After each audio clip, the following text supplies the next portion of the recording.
विद्यार्थियों नमस्कार, जय हिंद, जय भारत। मैं डॉक्टर दीपेंद्र कुमार शर्मा आपके अपने YouTube प्लेटफॉर्म जिसका नाम केमिस्ट्री बाय डी शर्मा है, उसके साथ आपके साथ मैं रूबरू हो रहा हूं।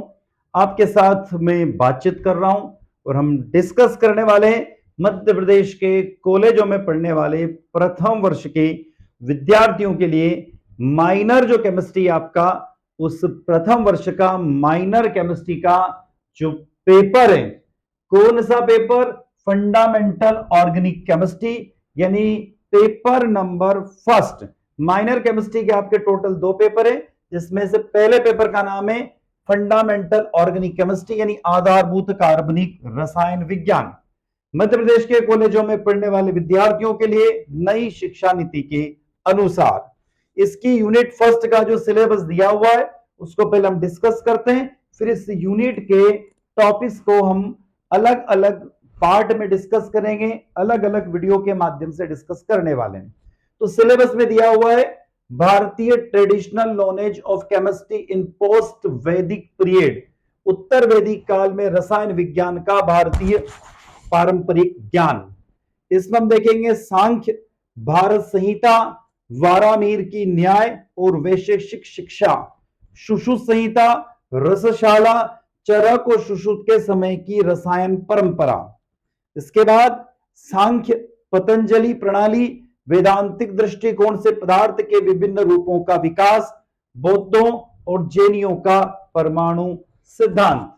तो इस वीडियो लेक्चर के माध्यम से हम चल रहे हैं आगे और डिस्कस करने वाले हैं इस पहले यूनिट का पार्ट फर्स्ट, जिसका नाम है, जिसका बारे में बात करेंगे, उत्तर वैदिक काल में रसायन विज्ञान का भारतीय पारंपरिक ज्ञान का इंट्रोडक्शन यानी सामान्य परिचय। तो विद्यार्थियों अब हम डिस्कस करने जा रहे हैं इस पार्ट 1 यूनिट नंबर फर्स्ट का पार्ट 1 को डिस्कस करने इस वीडियो लेक्चर के माध्यम से। तो उससे पहले हमेशा की तरह अनुरोध है कि वीडियो लेक्चर अच्छा लगता है तो वीडियो को लाइक कीजिएगा, आपके क्लासमेट तक, आपके दोस्तों तक, आपके साथियों तक इस वीडियो को शेयर कीजिएगा। कमेंट बॉक्स में कमेंट करके जरूर बताइएगा कि वीडियो आप लोगों को कैसा लगा और चैनल को सब्सक्राइब करना ना भूलें। विद्यार्थियों इस वीडियो लेक्चर में जो आप पूरा टॉपिक डिस्कस करेंगे, यदि इसका पीडीएफ नोट्स के माध्यम से आप अपनी पढ़ाई करना चाहते हैं तो आपको आपके मोबाइल के एप्लीकेशन बॉक्स में या फिर प्ले स्टोर में जाना होगा और वहां से डाउनलोड करना होगा आपका अपना मोबाइल एप्लीकेशन जिसका नाम दिख रहा है आपको, speed learn. Speed learn mobile application जो है उसको डाउनलोड कीजिए या फिर डिस्क्रिप्शन बॉक्स में हमने इसका लिंक दिया हुआ है, वहां से भी डाउनलोड कर सकते हैं और मात्र 51 रुपए 51 रुपीज में 1 वर्ष के सब्सक्रिप्शन के साथ में आपको पूरी 5 मिनट के नोट्स अवेलेबल होंगे, तो आप वहां से परचेस कर सकते हैं। तो विद्यार्थियों देर ना करते हुए हम चलते हैं उत्तर वैदिक काल में रसायन विज्ञान का भारतीय पारंपरिक ज्ञान।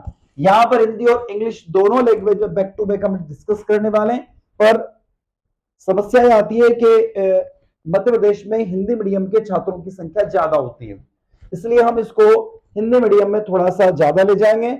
और यदि आप इंग्लिश मीडियम के विद्यार्थी है तो आप एप्लीकेशन पे जाइए और वहां से इसको परचेस कर सकते हैं और यहां से भी इसको समझ सकते हैं।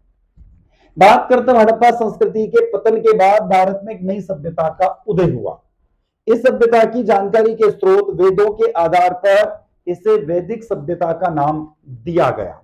वैदिक काल की अवधि क्या थी? तो लगभग 1500 ईसा पूर्व से 600 ईसा पूर्व तक वैदिक काल की अवधि मानी जाती है। वैदिक काल की बात करें तो 1500 से 600 ईसा पूर्व इसको 2 भागों में बांटा गया है, यानी वैदिक काल को भी 2 पार्ट में क्या किया गया है, डिस्ट्रीब्यूट किया गया है, बांटा गया है। पहला जो कहा जाता है उसको अर्ली वैदिक पीरियड यानी प्रारंभिक वैदिक काल, जिसे ऋग वैदिक काल भी कहते हैं। इसका समय 1500 ईसा पूर्व से 1000 ईसा पूर्व का था। इसका मुख्य जो टेक्स्ट है, मुख्य ग्रंथ है, वो ऋग्वेद रहा है। विशेषता क्या है? यह काल आर्यों को अर्ध खानाबदोश जीवन और पशुपालन पर आधारित काल कहा जाता है। उत्तर वैदिक काल की यदि बात करें, लेटर वैदिक पीरियड, इसका समय 1000 ईसा पूर्व से 600 ईसा पूर्व के बीच में था। इसका मुख्य ग्रंथ सामवेद, यजुर्वेद, अथर्ववेद, ब्राह्मण ग्रंथ, आरण्य और उपनिषद रहे हैं। विशेषताएं क्या है? गंगा के मैदानों में विस्तार और कृषि का विकास इसमें हमें देखने को मिलता है। लोहे के औजारों का उपयोग, वर्ण व्यवस्था का सुदृढ़ीकरण और नए व्यवसायों का उदय इसी पीरियड के दौरान हुआ है। राज्यों और साम्राज्यों का उदय, जैसे कुरु और पांचाल साम्राज्य का उदय भी इसी काल में देखने को मिलता है। समाज व राजनीतिक में भी आपको अमूलचूल परिवर्तन या बड़े बड़े बदलाव देखने को मिलते हैं। यहाँ पर एक खास बात थी कि जो अर्थव्यवस्था थी वो कृषि आधारित अर्थव्यवस्था को जोड़ दिया गया, उसके साथ में वर्ण व्यवस्था का भी इसी काल में विकास हुआ। उत्तर वैदिक काल में भारतीय रसायन विज्ञान, जिसे रस शास्त्र के नाम से जाना जाता है, उसका विकास भी बड़ा चरम था, यानी उसका विकास भी इसी पीरियड में हुआ, जिसमें धातु कर्म यानी मेटलर्जी, औषधीय निर्माण यानी आयुर्वेदा और सौंदर्य प्रसाधन यानी कॉस्मेटिक, ग्लास यानी कि कांच, रंजक यानी कि डाई बनाने की तकनीक भी इसी पीरियड में डेवलप हुई, जिसका प्रमाण कौटिल्य का अर्थशास्त्र, चरक संहिता, सुश्रुत संहिता जैसे ग्रंथों और नागार्जुन के अलग अलग कार्यों के माध्यम से भी मिलता है। जहां पारे यानी पारा, पारद का प्रयोग और धातुओं के शोधन पर विस्तृत ज्ञान था, जो रसायन विज्ञान की नींव के रूप में काम आया।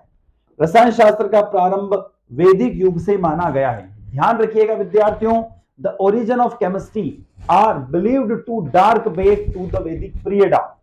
इन एंशिएंट टेक्स्ट यानी प्राचीन ग्रंथों में रसायन शास्त्र के रस का अर्थ होता था पारद।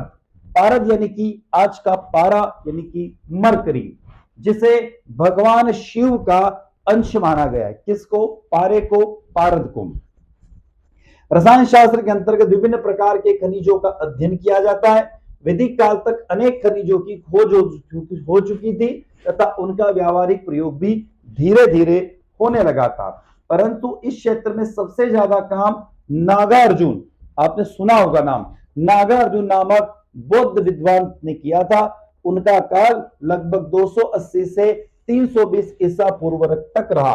उन्होंने एक नई खोज की थी जिसमें पारे के प्रयोग से तांबा इत्यादि धातुओं को सोने में बदला जा सकता है। ध्यान रखना, पारे के प्रयोग से क्या किया था उन्होंने कॉपर यानी तांबे को सोने में बदल दिया था, जो कि आज की सबसे अमूल्यवान धातु है। रसायन शास्त्र के कुछ प्रसिद्ध ग्रंथों में एक है रस रत्नाकर। इसके रचयिता कौन है? नागार्जुन रहे हैं, जिसमें कुल 8 अध्याय थे, परंतु 4 अध्याय का ही अध्ययन हमें प्राप्त हुआ है, क्योंकि 4 अध्याय इनके लुप्त हो चुके, हमें प्राप्त नहीं हुए हैं। इसमें मुख्यतः धातुओं के शोधन, मारण, शुद्ध पारद प्राप्ति तथा भस्म बनाने की विधियों का वर्णन भी मिलता है। प्रसिद्ध रसायन शास्त्री श्री गोविंद भगवत पद, जो शंकराचार्य की गुरु माने जाते हैं, के द्वारा रचित रस हृदय तंत्र ग्रंथ भी काफी लोकप्रिय, जो केमिस्ट्री का एक आधार स्तंभ कहा जाता है। इसके अलावा रसेंद्र चूड़ामणि, रस प्रकार सुधाकर, रसारणौर, रससार आदि ग्रंथ भी रसायन शास्त्र के ग्रंथों में गिने जाते रहे हैं। रसायन शास्त्र का संबंध 4 वेदों में से किससे? सबसे खास बात, the chemistry is related to which of the 4 Vedas? तो रसायन शास्त्र का संबंध प्रत्यक्ष और अप्रत्यक्ष रूप से 4 वेदों से, लेकिन इसका सबसे गहरा और व्यवस्थित संबंध अथर्ववेद से रहा है। किससे? अथर्ववेद से। भारतीय ज्ञान परंपरा में रसायन विज्ञान को रस शास्त्र या रस विद्या कहा गया है। आगे बात करें अथर्ववेद, रसायन विज्ञान का मुख्य स्रोत। Atharvaveda the main source of chemistry. तो क्या है? अथर्ववेद को रसायन शास्त्र और आयुर्वेदिक का आधार माना जाता है। इसमें निम्नलिखित रासायनिक पहलुओं का वर्णन मिलता है। सबसे पहले मेडिसिन की बात होती है, औषधि निर्माण की बात होती है। विभिन्न जड़ी बूटियों और खनिजों के रासायनिक मिश्रण में रोग उपचार की विधियों का वर्णन इसमें मिलता है। कीमिया, धातुओं के गुणों को बदलने और उन्हें शुद्ध करने की प्रारंभिक अवधारणा भी इसमें मिलती है। रंजक यानी कि डाई, हल्दी, नील और अन्य प्राकृतिक पदार्थों से रंग बनाने की प्रक्रिया। अथर्ववेद में 1.23.2 में श्वेत कुष्ठ के उपचार हेतु रंग देने वाली औषधियों का वर्णन भी मिलता है। ऋग्वेद मूलभूत तत्व और धातुएं हैं। Rigveda's basic elements and metals. Rigveda में पदार्थों के भौतिक और रासायनिक गुणों के प्रारंभिक संकेत मिलते हैं। जैसे धातुओं के ज्ञान की बात करें, इसमें सोना, तांबा और लोहे का उल्लेख मिलता है। सोमरस, सोमरस तैयार करने की प्रक्रिया में फर्मेंटेशन और फिल्ट्रेशन जैसे रासायनिक क्रियाओं का वर्णन भी मिलता है। रंगों का ज्ञान, वस्त्रों की रंगाई और चमड़े को पकाने की प्रक्रिया का उल्लेख भी मिलता है। यजुर्वेद की बात करें तो यजुर्वेद में किसकी बात आती है? मेटलर्जी यानी धातु कर्म की बात देखने को मिलती है। यजुर्वेद में धातुओं की एक विस्तृत सूची मिलती है जो उस समय के उन्नत धातु कर्म विज्ञान को दर्शाती है। यजुर्वेद के 18वें अध्याय जैसे चमक सूत्र में सोना अर्थात हिरण्य, लोहा अर्थात श्याम, तांबा अर्थात लोह, सीसा और टील का स्पष्ट उल्लेख मिलता है। यज्ञ अग्नि में विभिन्न तापों और उनके पदार्थों पर प्रभाव का सूक्ष्म अध्ययन भी इनमें मिलता है। बात आती है सामवेद की। सामवेद मुख्य रूप से संगीत और ऋचाओं के गान है, लेकिन इसमें प्रयुक्त सोम की स्तुतियों में सोम की औषधीय गुणों और उसके निष्कर्षण की विधियों का वर्णन मिलता है। बात करते हैं रसायन विज्ञान के मुख्य योगदान। अथर्ववेद औषधि निर्माण, रंग विज्ञान और प्रारंभिक रस विद्या। यजुर्वेद धातुओं का वर्गीकरण और धातु कर्म। ऋग्वेद पदार्थों के मूलभूत गुण, किण्वन और सोम का शोधन। एक बात खास आती है, अथर्ववेद ही वह वेद है जिसे रसायन शास्त्र और चिकित्सा विज्ञान का जनक माना जाता है, क्योंकि इसमें पदार्थों के प्रायोगिक उपयोग पर सर्वाधिक जोर दिया गया, सर्वाधिक बल दिया गया। यदि आपसे पूछा गया कि केमिस्ट्री का संबंध किस वेद से सीधा है तो वो है कौन सा वेद? अथर्ववेद। तो विद्यार्थियों ये हमने पार्ट फर्स्ट डिस्कस किया। पार्ट सेकंड में बात करेंगे उत्तर वैदिक काल में रसायन विज्ञान का भारतीय पारंपरिक ज्ञान अर्थात सांख्य के बारे में डिस्कस करेंगे दूसरे वीडियो लेक्चर में। तीसरा वीडियो लेक्चर जब हम लोग देखेंगे तो उसके अंदर आप डिस्कस करेंगे यहाँ पर उत्तर वैदिक काल में रसायन विज्ञान का भारतीय पारंपरिक ज्ञान, भारत संहिता के बारे में बात करेंगे। इसके बाद अगला वीडियो लेक्चर जो आएगा हमारा चौथा, उसमें हमारा आ जाएगा वैश्विक शिक्षा और वारामीर के न्याय के बारे में हम बात करेंगे। उसके बाद अगला जो वीडियो लेक्चर आएगा उसमें हम डिस्कस करने वाले रहेंगे, यहाँ पर एक टॉपिक आएगा सुश्रुत संहिता के बारे में। 5वां वीडियो लेक्चर आपको पढ़ने को मिलेगा इस यूनिट के अंदर। इस यूनिट का मैं आपको डिस्क्रिप्शन दे रहा हूं। जो हमारा छठा वीडियो लेक्चर आएगा उस छठे वीडियो लेक्चर में आपको पढ़ने को मिलेगा क्या? रसशाला के बारे में। आगे चलते हैं, 7वां वीडियो लेक्चर जब आप पढ़ेंगे, जब आप प्ले लिस्ट में जाएंगे और 7वां वीडियो लेक्चर देखेंगे तो आपको चरक और सुश्रुत के समय की रसायन परंपरा के बारे में थोड़ा सा पढ़ने को मिलेगा। ये थोड़ा सा वीडियो की लेंथ इसमें थोड़ी सी ज्यादा रहेगी, ध्यान रखिएगा।